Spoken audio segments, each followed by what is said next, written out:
دھماکے کرتے تھے، جی ہم اس کو ماریں گے، کسی امریکی کو، کسی فلانوں کو ماریں گے، حالانکہ وہ ہماری ذمہ داری پر، ہماری گورنمنٹ کی ذمہ داری پر اسلامی ملک میں آیا ہوا ہے۔ ذمی کو قتل کرنا حرام ہے، جنت کی خوشبو نہیں پائے گا۔ یہ لوگ اس ایک آدمی کو مارنے کے لیے جب بم مارتے تھے تو 10 20 30 40 مسلمان مرتے تھے کہ نہیں مرتے تھے؟ چاہے وہ پاکستان میں کرتے تھے، ابھی بھی کر رہے ہیں۔ اسلام خلاف مخالف قوتیں وہ پیسہ دے رہی ہیں، ابھی بھی وہ خود کش حملہ کر رہے ہیں اور لوگوں کو مار رہے ہیں۔ بلوچستان میں کیا ہو رہا ہے؟ کس کو مار رہے ہیں؟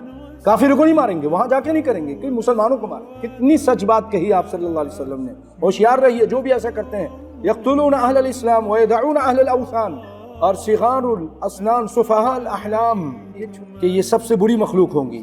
جیسے حدیث میں ہے، آپ نے فرمایا شر قتلى تحت ادیم السماء، یہ سب سے برے مقتول ہوں گے آسمان کے نیچے۔ آپ نے ایک جگہ اور فرمایا، طبرانی کی روایت میں ہے، کلاب النار، جہنم کے کتے ہوں گے، جیسے کہ مسند احمد میں بھی ہے۔ اور یہ بھی فرمایا یمرقون من الدین کما یمرق السهم من الرمیۃ، کمان سے ایسے نکل جائیں گے جیسے تیر نکل جاتا ہے۔